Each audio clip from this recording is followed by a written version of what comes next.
This video is sponsored by Card Kingdom. You can find all the cards in this video in their store by using the links in the description below.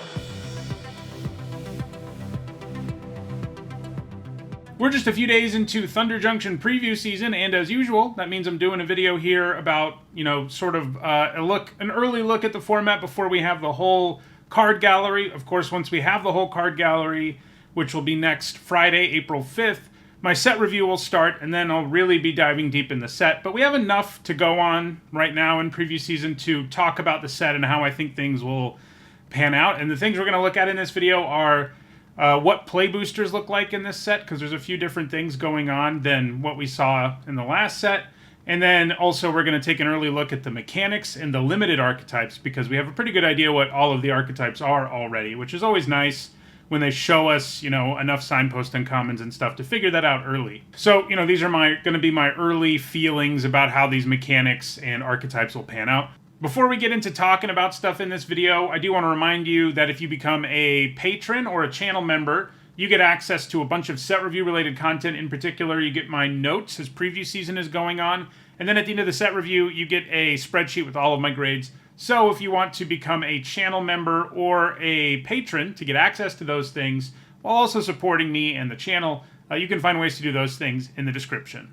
But let's start first with a look at the play boosters. So this set has multiple bonus sheets, which is, a little confusing.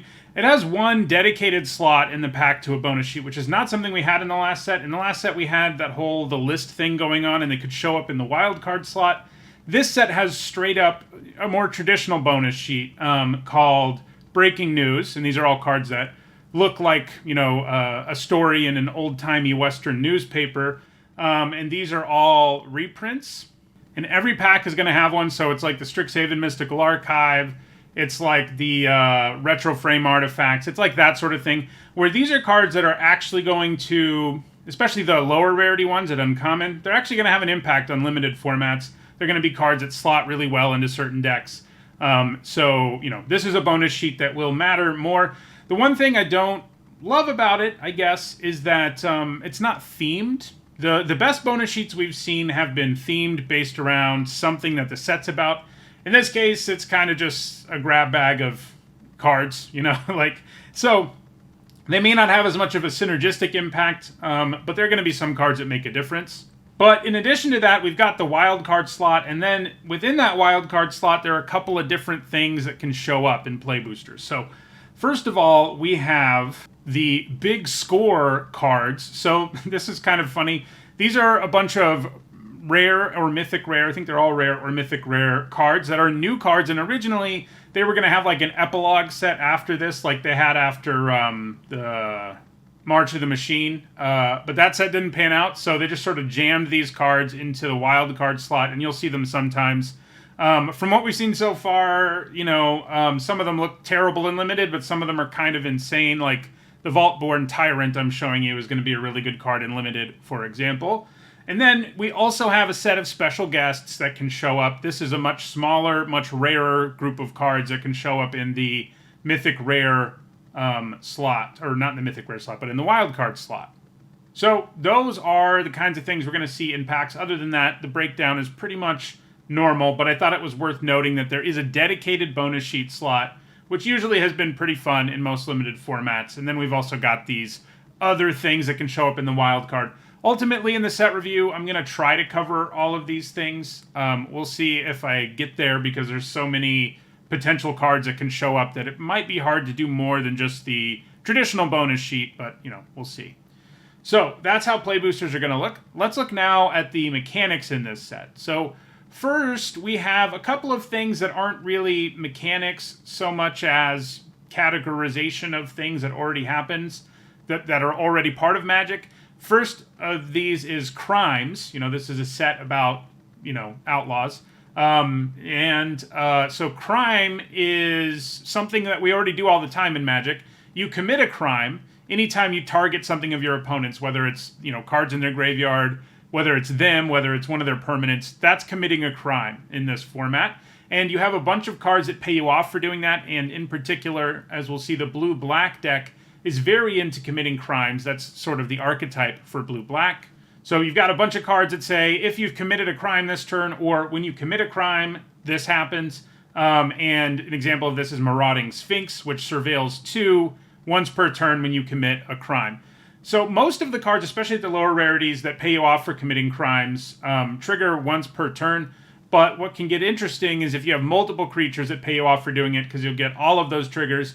And these are also things that your opponent has to take into account. Like some of the things that get bonuses when you commit a crime, they get bigger. So it's kind of like prowess sometimes. Like if you have an instant that can target things of your opponent's, obviously enough at instant speed, you can just trigger all of these things. You know, Marauding Sphinx isn't an example where it changes anything in combat, but there are cards that do, and your opponent has to be wary of those. So that's something to keep in mind.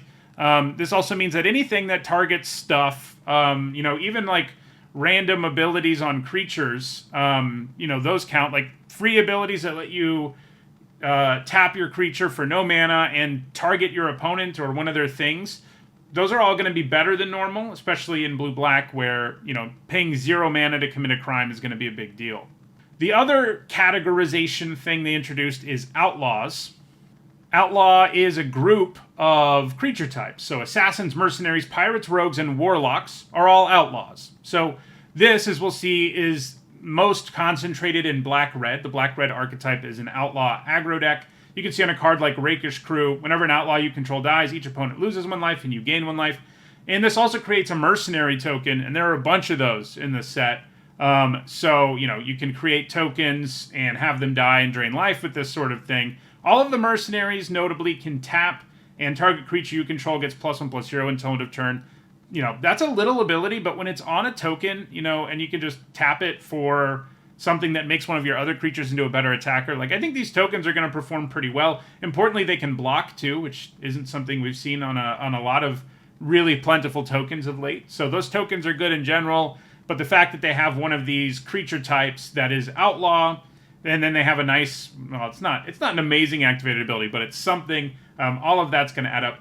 Note, you can only target your own stuff. They didn't want to make it too easy for you to commit crimes with those mercenaries, which that would have been way too easy if the mercenaries, you could just target your opponent's creature to get a trigger. But, so outlaws and crimes, you know, these aren't things that are complicated in any way mechanically. They're things we've seen all the time, but they haven't been categorized in this way before. So there's that. Another thing that's a returning mechanic of sorts is we have deserts in this set.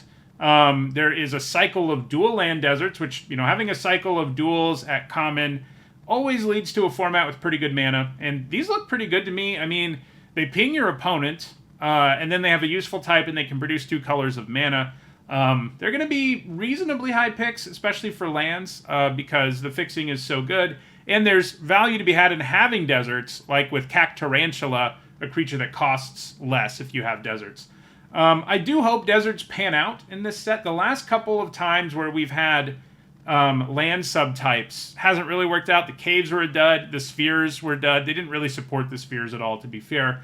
They tried to support caves, but they didn't work out in limited.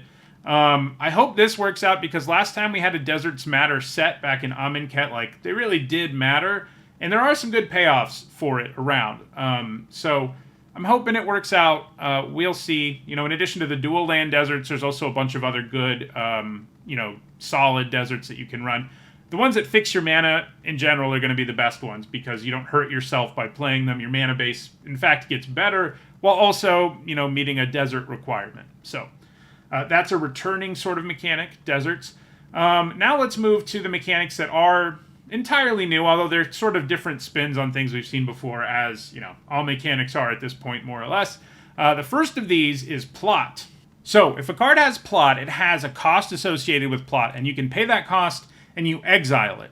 Then, on any later turn, you can cast it for free as a sorcery. This mechanic is pretty interesting. The way they designed it, for the most part, seems to be that most cards that have plot cost the same whether you plot them or not. There are exceptions. There are some things that you get a discount for, but most of them are better. A lot of them, anyway, are better if you can play them when you have all your mana available. A good example of this is Slickshot Lockpicker, which you can plot for 2 generic and a blue.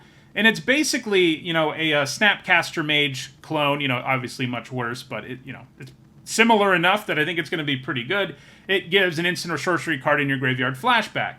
That's going to be better a lot of the time, especially if it's an expensive instant or sorcery, where you can plot this, then on your next turn play it for free, and when you do that, you have all your mana available to cast the card with flashback. So there's a lot of cards like that. There's some more aggressive ones that like will give haste to other creatures you have and stuff. So if you can manage to play it along with a couple of other creatures in the same turn, they get to be more potent.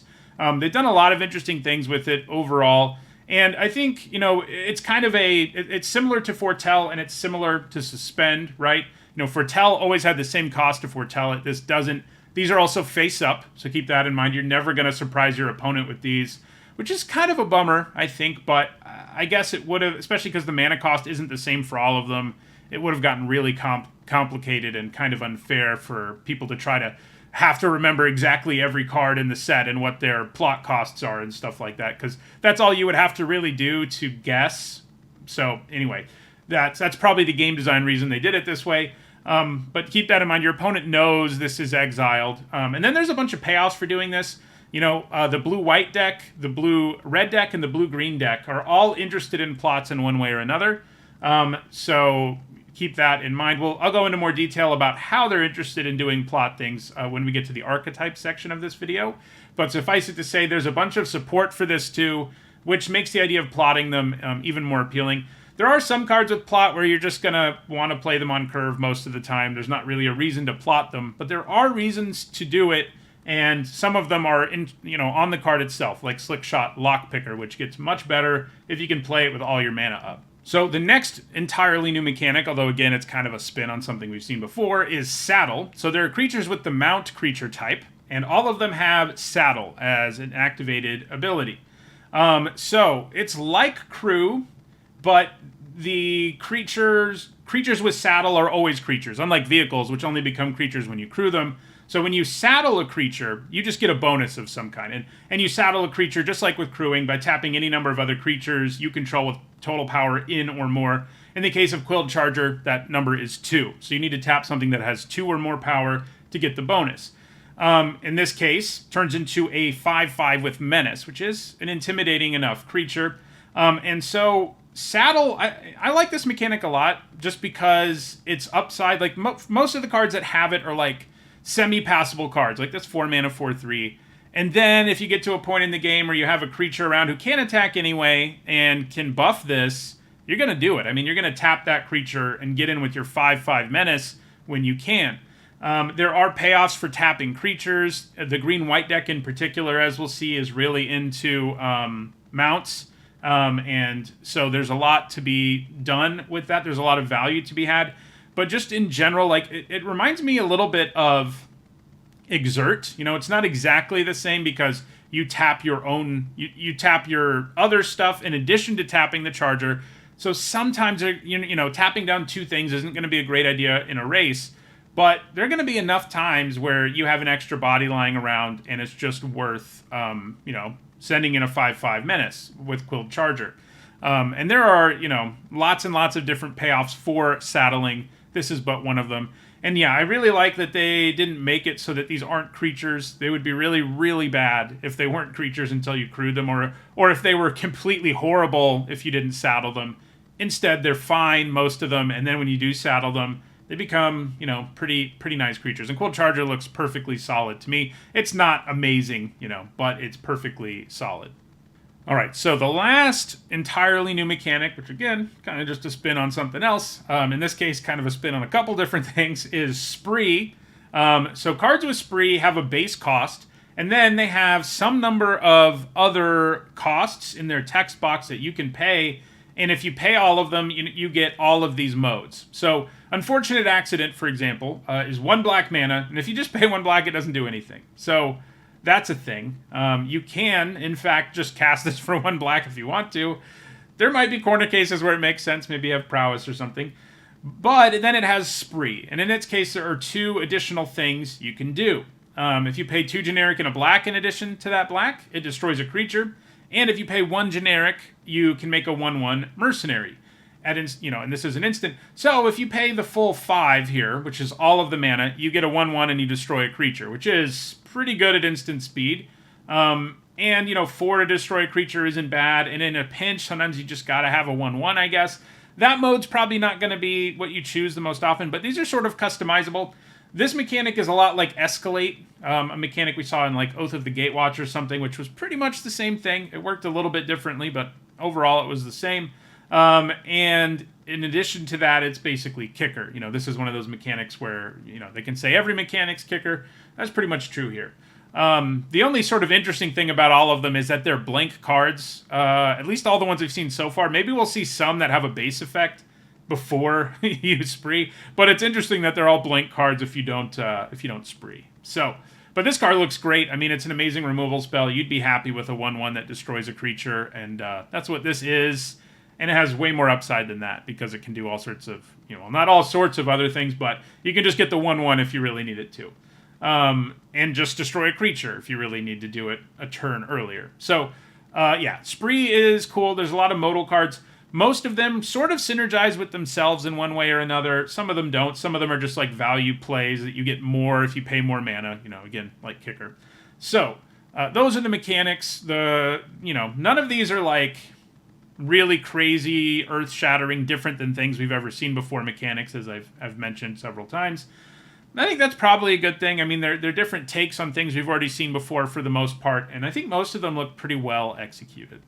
So, let's dive in now with a look at the different archetypes. As I'm recording this, we have at least 9 of them, 100% sure, based on the signpost and commons we've seen.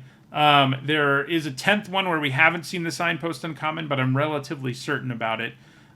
So let's go ahead and just start with a look at Blue-Black. So I mentioned already that this is the crime deck. One of the signpost and commons here is Intimidation Campaign, a card that reminds me a lot of Disinformation Campaign, a card that was fun in one of the more recent Ravnica sets. So yeah, this thing comes into play, drains your opponent 1 life, and you draw a card, and then anytime you commit a crime, you can return it to your hand. So, in this day and age, cards that don't add to the board can be kind of problematic, but draining life really gives you a little more leeway on cards, or gaining life at all gives you more leeway on cards like this because, they help keep you from dying even though they don't add to the board. And anytime you commit a crime, recasting this is a little clunky maybe, but it can turn into a pretty crazy value engine. It's not as good as Disinformation Campaign was, I don't think. That was one that triggered when you surveilled and had a similar ETB, but it made the opponent discard instead of draining life, and I think that's better most of the time. I guess in the late game, the life drain is probably better, but in the mid game, I'd rather make my opponent discard a card most of the time. Although, maybe like I said, you've got to gain life now with a card like this or it doesn't work out. But that's what Blue-Black's about. You're going to be interested in having, especially at instant speed, things that can commit crimes. And yeah, I mean, creatures with activated abilities are going to be good, so on and so forth. I can see this working out okay. I mean, Blue-Black decks in most limited formats, even though we haven't called it committing a crime before, they do commit crimes. And so, it's something that's just going to happen, and you'll get value out of cards like this one. Black-Red is the deck that is about Outlaws. The signpost and common we have for this one so far, each of these has 2 signpost and commons, which is the new way they do things. There's not just one. But we don't have both of them in all cases right now. So we're just going with Vial Smasher here as one of the signposts. And you can see this deck is aggressive. Vial Smasher has the 2 mana 3/2 stat line, which is nice and aggressive. And anytime an outlaw enters, he pings your opponent, which, like, if you're making mercenary tokens and just curving out with Vial Smasher is going to chip in for a ton of damage as one does. And deck's pretty straightforward. It has a typal thing going on, but it's broad. It's kind of like Party was back in the last trip to Zendikar. Is that where that was? So it's a group of creature types that are pretty plentiful, and you can get some nice value out of playing them.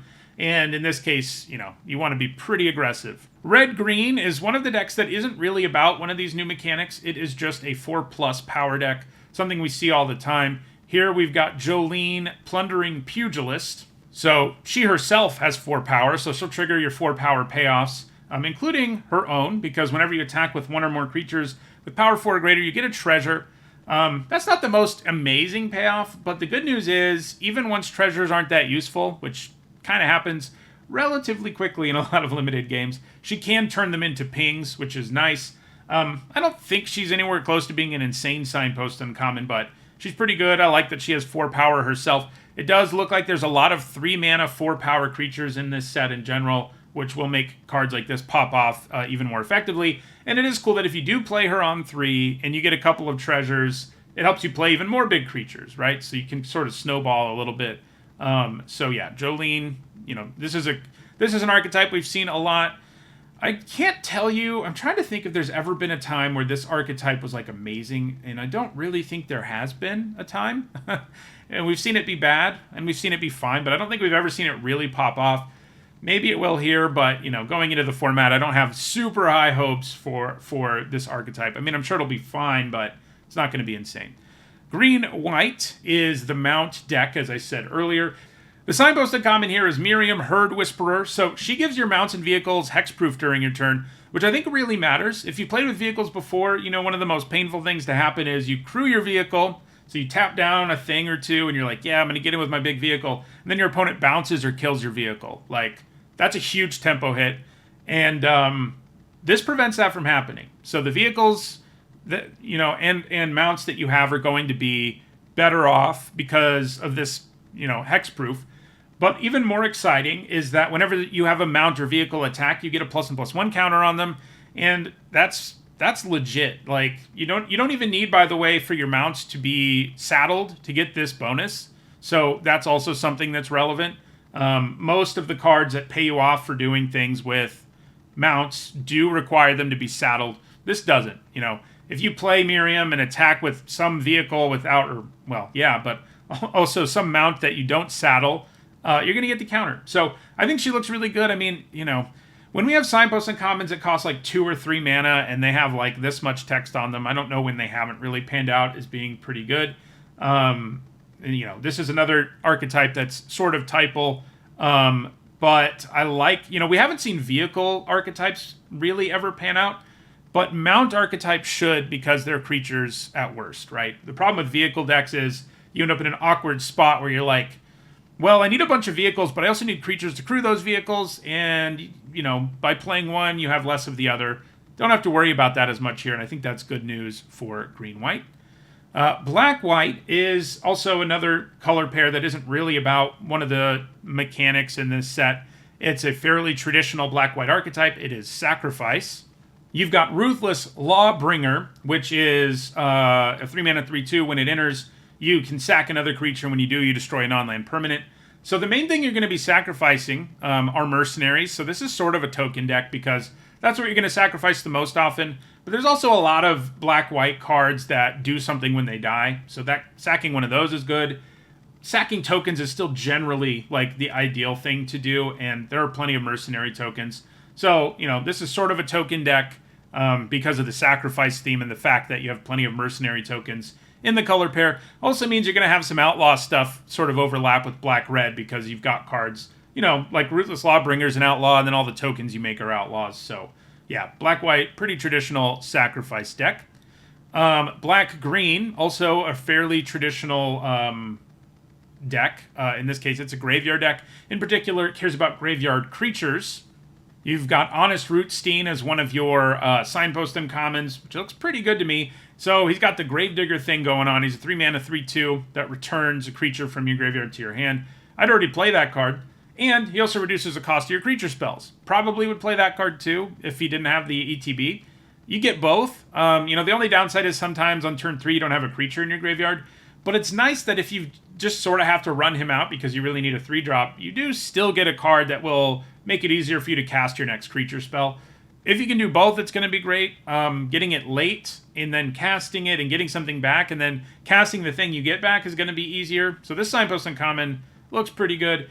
It is true that black-green decks that care about the graveyard, and in particular creatures in the graveyard, kind of haven't panned out when we've seen them. Like, this was the first time we saw it, this color pair really care about creatures specifically was in Guilds of Ravnica, where you had the overgrowth mechanic. And then very recently in Karlov Manor, we had another graveyard creature archetype.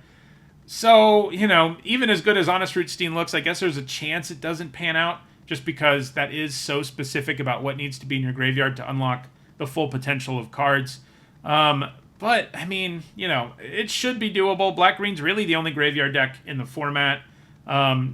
So, yeah, we'll see how it goes.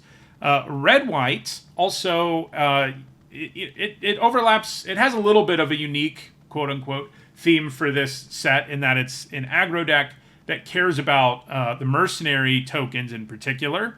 It's still a go-wide deck. Unlike black-white, you're not really sacrificing your tokens. Instead, you're keeping them around and eventually, buffing your whole board and all of that. You've got Eartha Joe as one of your signpost uncommons here. She makes one of these mercenaries. And then she has an interesting ability. Whenever you activate an ability that targets a creature or player, you copy that ability, and you can choose new targets for the copy. So this counts all your mercenary tokens. So if you've already got a few of them, and you can tap a couple of them, that's not a small thing that they suddenly can buff two things. So you can see how she helps you go wide and then also gets as much out of your mercenaries as you possibly can from their ability to buff your creatures.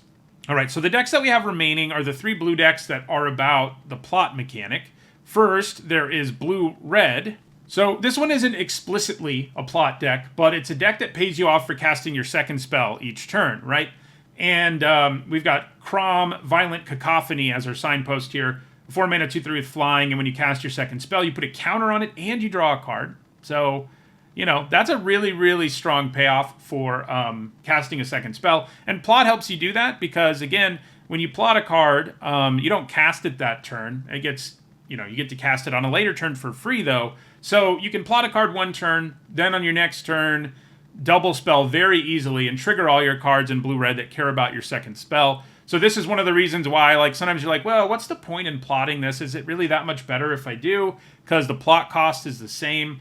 And the answer is yes, it probably is better when you have a payoff like Crom around who can, draw you cards and get bigger and all sorts of stuff like that. So this is a plot deck, but, it doesn't only work with plots. And I think that is important. Makes it less parasitic, sort of. Even within the set, it doesn't only work with the plot mechanic. It works with just casting cheap spells. Cantrips are going to be good because you could draw into a new spell, so on and so forth. So plot is going to be the main way you trigger this, but it's not the only way. Blue-green, also a plot deck. You've got Make Your Own Luck as one of your signpost uncommons, a 5-mana sorcery where you look at the top 3, you exile a non-land card from among them, and if you do, it becomes plotted, and then you put the rest into your hand. So the interesting thing about this, first of all, it doesn't add to the board, and that is always disturbing in limited formats of late. But this does have some serious potential because it's a 5-mana draw 3 that lets you cast a spell for free on your next turn. So you kind of, and this is how plot works frequently, right? You kind of give up development this turn for big development on your next turn. And even though this doesn't add to your board the turn you play it, the free spell you get on your next turn, coupled with whatever you do with the other 2 cards in your hand, will probably catch you back up from behind. You're not always going to have something that is great to plot, and then there are going to be times where you reveal 3 lands with this, and that's not going to be fun. But hopefully you can reveal 2 non-lands and 1 land, and you can plot the most expensive spell, set it aside for next turn, and then cast it for free, and then play the other card you drew. That's what I'm hoping anyway. But you can see that this is also a plot deck. And this deck to me looks like it's more... The thing that concerns me here is, first of all, this doesn't add to the board, right? That's concerning. But it looks like it's trying to be more controlling and more rampy. Take advantage of playing big old plot creatures as blue-green often does. And it also has cards that explicitly pay you off only for plotting, which I just said about blue-red. One of the nice things is its main theme doesn't only work with plot. I'm a little worried blue-green's does. We'll see how that pans out, but that's sort of how I'm feeling about it right now. And then the last of these decks, and the one that, as of when I'm recording this at least, we don't have a signpost uncommon for, is blue-white. This deck, though, there are a number of cards that pay you off for... the way it's worded is basically, if you haven't cast a spell from your hand this turn, you get to do something. That's sort of the bonus that we're seeing on both blue and white cards, even though we haven't seen a blue-white card yet that does it. And there's also a bunch of blue-white cards with flash. So, again, you've got a couple of things overlapping here that I think make this more accessible than maybe the blue-green deck will be. Because, yes, this works with plot. Because if you pay for plot one turn, and that's how you spend your turn, you don't cast any spells and you get one of these triggers. Then, on your next turn, if all you do is cast a creature with plot, you can still get the trigger while adding to your board. But on top of that, if you just have cards that are operate at instant speed, if they have flash or they're instants or whatever, you can also just pass your turn and get those triggers. So, blue-white is a flash deck that takes advantage of plot at the same time. And I think that seems fairly viable because, again, it's not super parasitic where it's like, this only works when you're plotting things. What you need to do is only plot things for you to have a chance. Instead, they mixed in a few different ways for you to trigger these sorts of cards. So that is everything, really, that we know about the set. So far, my early takes on the archetypes, my early takes on the mechanics. Looks interesting. I mean, basically every set does when you look at it on paper or on a computer screen, I guess, in this case. They tend to look good. We'll see how it actually pans out.